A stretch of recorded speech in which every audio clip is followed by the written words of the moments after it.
tal, amigos? We are back. This is another episode of LatiNation Football Club, and you're about to experience some high-level insight.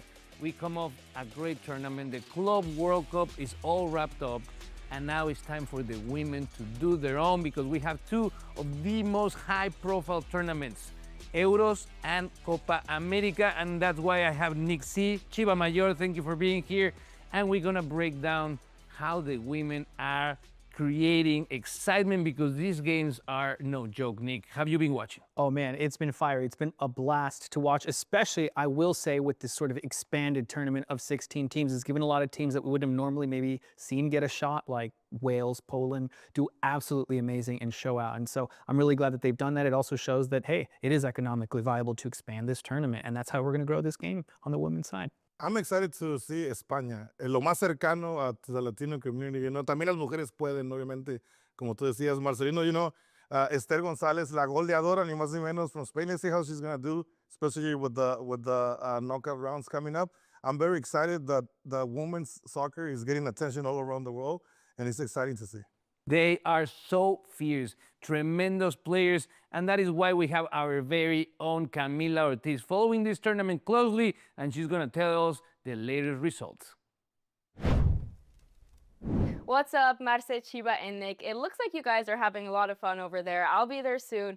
But right now, we have to talk about and give you guys the latest updates on all things Euros. This is, I don't even know where to begin. This is such an exciting tournament. We have seen beautiful soccer. We have seen some crazy upsets. It is too many games to talk about all at once, even though I want to. But I want to give you guys the analysis on my two favorite games so far. So, we are out of the group stage. That is done, and we have moved into the quarterfinals. First game I want to focus on, Norway, Italy. This was a really exciting game. Norway is an incredibly strong team that over the past couple years has been struggling. This team, they have really standout players. They have amazing passion and talent, but the cohesiveness and the chemistry of the team is just not there. And that's why I think ultimately they fell to the Italians. Italy was able to win this game, securing them a spot in the semi-finals.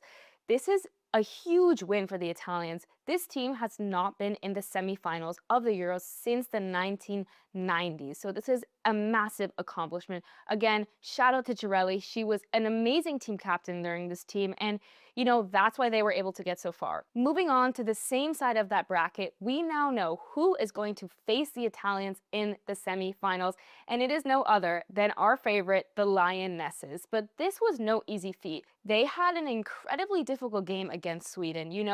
Early on in the match, first half, Sweden put away 2 goals, and England didn't have a response, to be quite honest. It was only until the second half when their manager put in 2 substitutions that I really saw a change and a shift in this game. Unfortunately, we saw some really poor defending on Sweden's part, but that's the game. This is a gritty game. It wasn't pretty, and England was able to get their team into the extra time, and it was a tie game.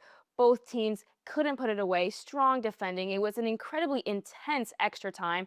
And, it led to penalties. This was an incredible performance. We have to shout out Jennifer Falk. She was a standout player, stopping 4 penalties. And this is a record for the Euros. Unfortunately, Falk wasn't able to put it away when it was her time to take the penalty. And a total of 8 penalties were taken by both teams. So this was a very intense shootout, and ultimately, the Lionesses took the W, they took the points, and went on to the semifinals. But that's not all, because this weekend we have more quarterfinal matches. We have France versus Germany. It's anyone's game there. I'm really excited to see who takes the win and continues on to the semifinals. And my match of the weekend, Spain versus Switzerland. You have to remember, Switzerland is the host. They have the fan base there. But Spain, are they unstoppable? These are questions we're all asking, so please tune in. It's going to be super exciting matches, and sending it back to you guys at the studio. Thank you, Camila. And now, Nick, Chiva, there's another continental tournament that is making the rounds in the headlines in the soccer world, Copa America, one of the most famous tournaments in history. Copa America, over 100 years of history, and now las mujeres están rifando, and I'm all with Brazil. How could you not be? I mean, they're absolutely amazing. This tournament is actually going to be significant for a few reasons. Number one, the 2 finalists are going to go ahead and automatically qualify for the Olympics here in Los Angeles, so that's going to be also awesome. And then the finalist is going to play against the UEFA finalists. So a lot at stake here, and we're going to definitely see some amazing matches after this. Marcelino, you mentioned Brazil. Brazil is going to be hosting the Women's World Cup coming up, and let's see what Marta's going to do in his final days in this Copa America. Very exciting football to come for us, and man, I just want Argentina and Brazil to be in the final so we can have a Clásico Sudamericano. That'll be amazing. The narratives that are coming up in Copa America are so exciting, and that's why our very own Camila Ortiz has this report. What's up, guys? That is right. Now it's time to talk about Copa America en su versión femenina. This is a super iconic tournament. You have powerhouses like Brazil, Colombia, Argentina, and it is going down. First, I want to talk about the Brazil-Venezuela game. This was a very impressive game. I think Venezuela played a very strong match. Although Brazil did win 2-0, I think Venezuela it is so impressive the way that they were able to hold off Brazil's attack for the first, I think, 80 to 70 minutes, you know? I think they played incredibly strong, but at the end of the day, Brazil is the powerhouse and the favorite, and that's why they got the win. But you know, I think games like this show that there is room for a little bit of uncertainty in this tournament, and that there will be surprises along the way. Next up, we have to talk about the rivalry Argentina versus Uruguay. This was, wow. It was a feisty match. Uruguay got a red card, so they were left with 10 women on the field, and Argentina was able to capitalize that and win 1-0. You know, I think that this was a very specific type of match. I think that Uruguay definitely had a shot to win this match, and if not tie. But there were some choices by the manager that I don't agree with. They have incredibly strong forwards, and instead, Uruguay, when they went down a man, dropped their forwards back into the left back position, and that's when they got scored on. So, you know, I think they played a little bit scared, and hopefully they're able to make some changes in their upcoming matches. But we are still in the early days of this tournament. We are in the group stages. There is so many more matches to be played, and who knows what will happen. So, the lineup of games this week is amazing. First off, we got to start with Uruguay versus Peru today at 2 p.m. Uruguay is comfortable in the tournament so far, but Peru's still out there fighting to stay alive in the tournament, so this one matters. All right, next up, we have Argentina versus Chile at 5 p.m. Argentina's already on a roll, but Chile, they're not out yet, so this could mean anything. Expect some serious hustle in this game, and we'll see how the results end up. Next up, tomorrow, Venezuela versus Bolivia. This one's hard. I mean, Bolivia's basically packing their bags already at this point, but Venezuela still needs these points, so expect a good game. Colombia versus Paraguay tomorrow is looking promising. Colombia's got strong energy, but Paraguay's got that win or go home mentality. And do not sleep on Monday's matches. We have Argentina versus Peru again and Chile versus Ecuador. And this one, Chile's got a win, period. So again, important matches this week. On another note, there is something that I would like to talk about. We saw some news coming from the captain of Brazil, Marta, the icon, talking about the conditions in this tournament. Apparently, the teams are being required to warm up indoors instead of on the pitch because of field conditions. But, you know, I think this is a very strange policy that the tournament is enforcing. This is something that, I don't know, maybe you wouldn't see on the men's side. You don't see on the men's side of Copa America. So this is a critique of the way that Ecuador is being the host of the tournament. But that's all the time we have for Copa America. I will be back next week with all the latest information on this tournament. Thank you, Camila. That was excellent. And you at home, don't go anywhere because we'll be right back here in LatiNation Futbol Club when we come back from the break. Ay, ay, ay, es tiempo del clásico Galaxy contra LAFC when we come back.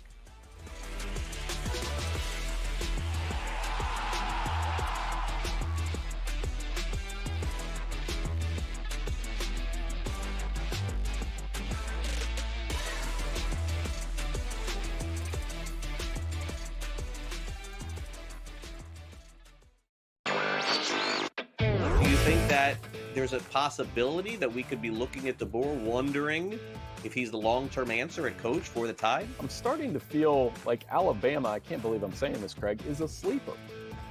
Fourth easiest schedule in the SEC this year. Ryan Williams is back. I think the friendly, these early season games against Florida State and Wisconsin, that is friendly for Alabama. Newswire, only on SportsGrid.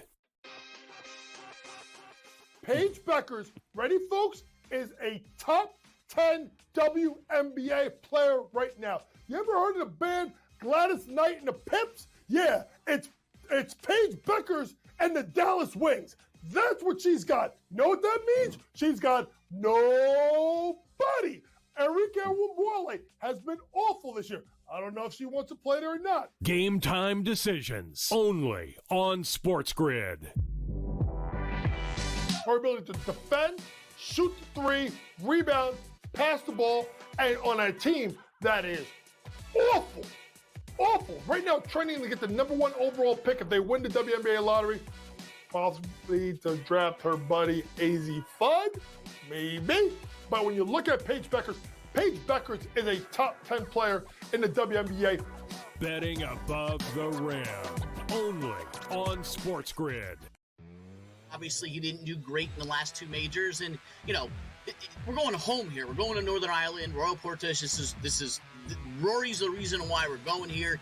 Got off to a rough start, throwing his tee shot out of bounds back in 2019. I think he'll be ready. Not yet ready to call him the winner. I still have a couple of days before I do that, but it is a home game for him. And as you saw, based on this weekend, he is playing well. In-game live, only on SportsGrid.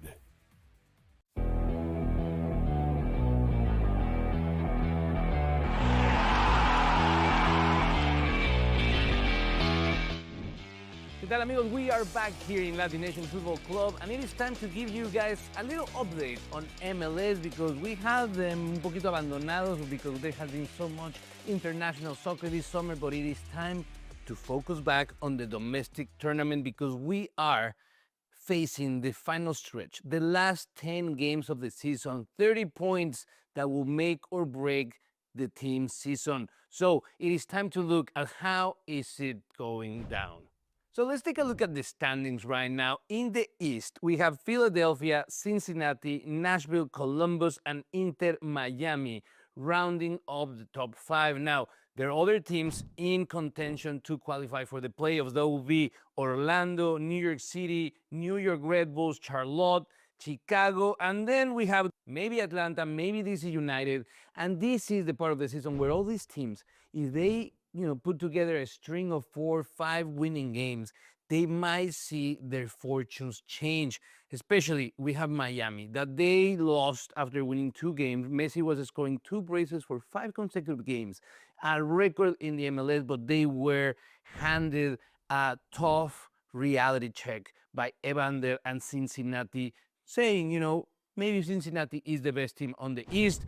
In the West, we have surprisingly, like Nick called, San Diego FC in first place, followed closely by Vancouver with a great season, Minnesota, LAFC with 3 games on hand after the break they took for the Club World Cup, and then Seattle, Portland, Colorado, Austin, San Jose, and Real Salt Lake, top 10 teams in the West. Now, with 10 games left, we might see that a Galaxy with 15 points at this point of the season might make it to the playoffs. You never know. This is crazy in MLS, but that's why we love it. I had to go back on set to check on this conversation that I had with my good friend Chiba, Nick, Camila, and Alex about my favorite game of the season, El Tráfico, LAFC versus Galaxy. Let's take a look. ¿Qué tal, amigos? We are back here in LatiNation Football Club. I am your host, Marecelino Ortiz, and this segment is close to my heart because el partido más importante of MLS season is upon us. El Tráfico, El Clásico, LAFC versus Galaxy, black versus white, and that's why we have the whole team, all of the lineup of LatiNation Football Club to finally decide who is the top team in Los Angeles. And we start with the highest ranking fan of the LAFC that I ever seen or known. Chiva Mayor, my friend. Why is it that LAFC es el mero jefe de Los Angeles? I mean, first of all, black and gold is sexy, man. Just with that, we're already at the top. You know, the Los Angeles es nuestro. But they're the best because, you know, since we came in, we have better numbers. We've been taking over the city, not just with hats, but over the community. Everywhere you go, you're going to see an LAFC fan. No Carson's shirts anywhere to be found. Only maybe next to IKEA and KFC, right by the Carson Stadium. The beef is real, but time of rebuttal for my best friend Nick, and also a Galaxy fan. Nick, tell me please, why is it that Galaxy is the king of LA, the OG force that represents the city? Well, you just said two very important letters, O-G.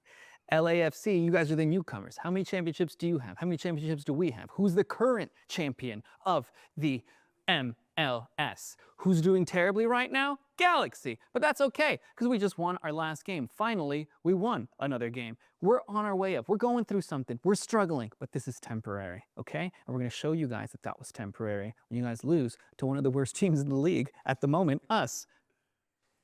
Those words might be prophetical because two things happened this week that might change the course of this game. One, Ricky Puig is back with the team, training for the first time this week with Galaxy, but also, my good friend Nick, they beat Vancouver. So, you know, one of the best teams in MLS right now. So there is concern because also LAFC comes from a so-so period of 4 or 5 games where they haven't been showing their best face. Now, Camila, you are a lifelong, fan of the black and gold. You've been going to the stadium since you're a little kid.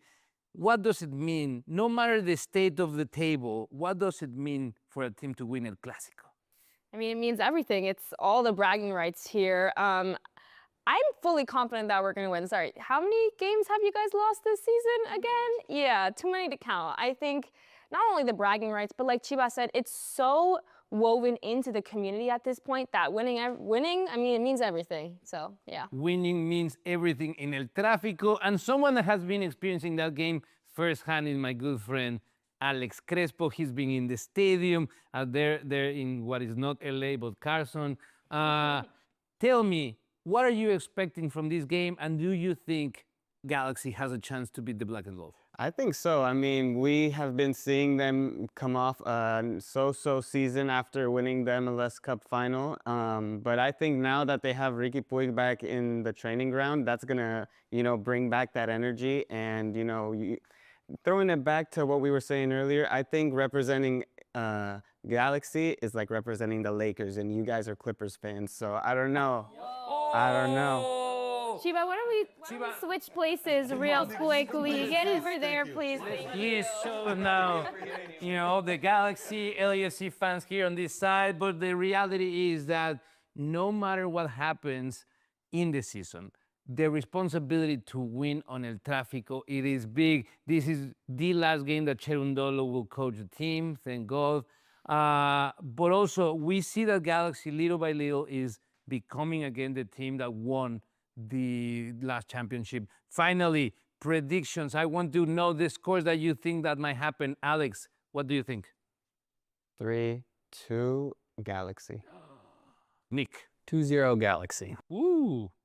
Well, I gotta say, it's El Clásico, and it doesn't matter if Galaxy is at the bottom of the table or LAFC is at the top.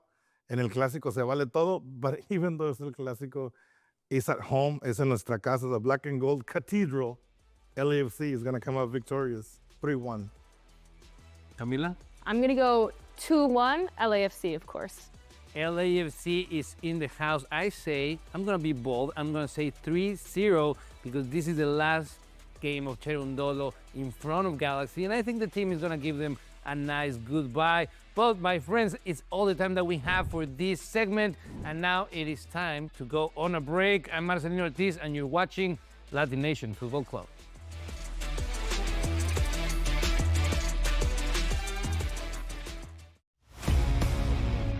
Oh, yeah. Time for the sprint. Let's go streaking here. Don't I mean streaking through the quad. I mean streaking in Major League Baseball, which is what the Boston Red Sox actually are doing right now, Tom. 9-11, 9-12 on the rotation. You have to put some stock into them, especially with their hitters. What the Red Sox are doing, they're scoring runs early, they're scoring runs late. Doesn't matter if it's a walk-off, they're putting up runs consistently, hits consistently. Pro Baseball Today, only on SportsGrid.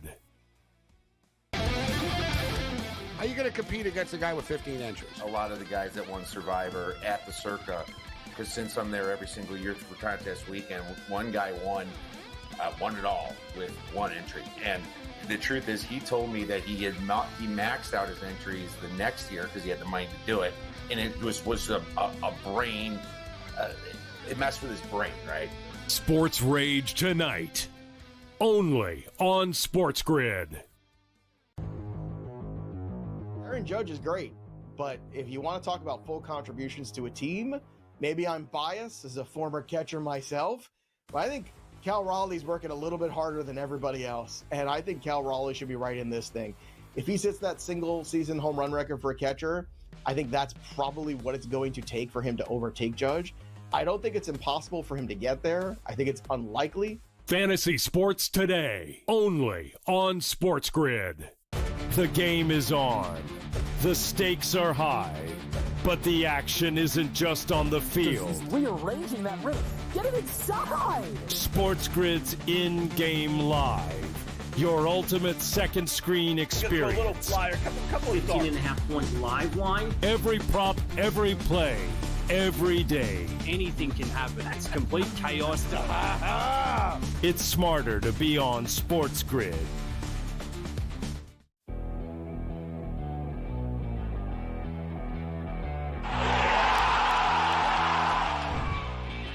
¿Qué tal, amigos? We are back here in LatiNation Football Club. I am your host, Marecelino Ortiz, and it is time for the Liga MX update. That's right, the season just begun. Some teams have played 2 games, some teams have played 1, some teams have played 0, but we have to start paying attention because there are big storylines already shaping. Mis Pumas in last place. They lost the first game with this whole distraction around the squad, if Keylor Navas is going to come or not. Monterrey, after a great performance in the Club World Cup, in last place. They lost their first game. And in the top, Toluca and America. These 2 teams that have been disputing the top echelons of Mexican soccer, and that they continue to be the top favorites to win it all on this season. And for matchday number 2 of Liga MX, Toluca has already done its job. 4-2 victory over Santos. America also winning over Xolos. Many great games this weekend, but we will be tuning into the Campeón de Campeones. What is that, you ask? That is a great game. The champion of Apertura versus the champion of Clausura, America contra Toluca. And I had the pleasure of, hashing it out with my top Liga MX analyst. And this is what we had to say. ¿Qué tal, amigos? We are back here in LatiNation Football Club. I am your host, Marecelino Ortiz, and it is time to talk about Liga MX y el campeón de campeones, this game that makes the 2 champions of the last tournaments face each other for the massive title of the best champion in the season. Nick, Chiva, thank you for being here with us. Chiva, I know that it's tough to talk about America for you, but we have to. Talk to me. Do you think America is the favorite to beat Toluca and show supremacy over La Gloriosa Liga MX? Look, man, America didn't have enough to beat Toluca in the final, in the last final that they played for Liga MX. They're a strong team, Los Tricampeones, 4 consecutive finals. It's going to be a tough game for Toluca. Toluca with players coming back just like America from Gold Cup. I don't know if they're going to be able to play or not. Marcel Ruiz, Alexis Vega, key players for a team like Toluca. But I think that Toluca is up there. They already taste the glory, and they want to take it the whole way. I think Toluca is going to definitely beat America in that game. I think that Chiva brings an excellent point. 2 teams are at very, very different points of their preseason. Toluca having players that come from Gold Cup, but now we have America, a team that lost the playoff with LAFC. That's their last official game. And I had to sneak that in there. you know, you got to do it. But Nick, tell me, is this the beginning for America to have an important season and try to get back as champions of Liga MX?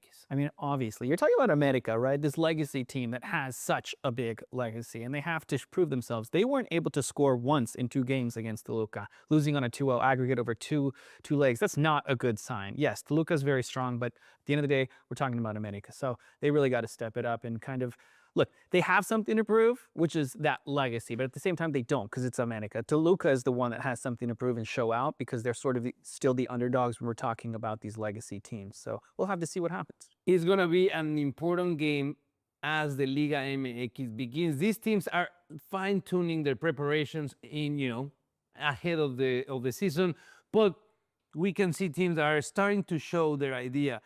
Chiva, what do you expect to see from Toluca offensively now that they have so many players, with heavy legs? I want to see an offensive Toluca with Paulinho scoring a hat-trick against America. Alexis Vega playing the game of his life because this Copa de Campeones is something that Toluca hasn't been near a Copa de Campeones in a long time. And like Nick said, they have a lot to prove. More than America. America, they can lose this game and they're the previous campeón de campeones because they won back-to-back championships. So I do expect the Toluca, even though maybe the legs are not going to be there for some players, to come out offensively and create a lot of chances and score, like I said, Paulinho, 3 goles. Oh, that is a precise prediction from El Chiva Mayor. Not biased at all by his affiliation with La Chivas de Guadalajara. But Nick, tell me, what do you think is going to be the score? Toluca or America are taking this game? I'm going to put my money on America. We have some history here. The two have met in this exact same spot before. You'd have to go back to the 80s, but it was America that came out on top. The winner is going to go on to play the 2024 MLS champion, who was, if I don't remember. Galaxy. Oh, right. Yes. The Los Angeles Galaxy is going to go on. Yeah. They might in Miami. You never know. You never know. Or LAFC might get lucky and just jump in there again because of a disqualification. You never know.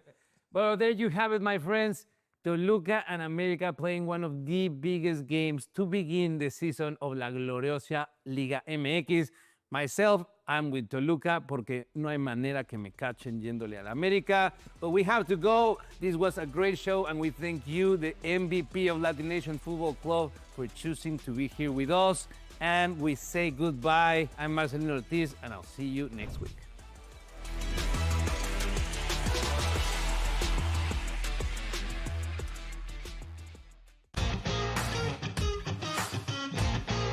Against him, I'm not surprised that he had no back down in his game because he is a player that plays with confidence and swag, and it was really cool to see him get the job done and the emotion at the 18th green with the interview with Amanda, especially for like a really kind of like, Jersey boy. Tough to see a little emotion with the gold necklace. You're like, oh, what's going on here? Yeah, sure. that was super cool. The Smiley Show, only on SportsGrid.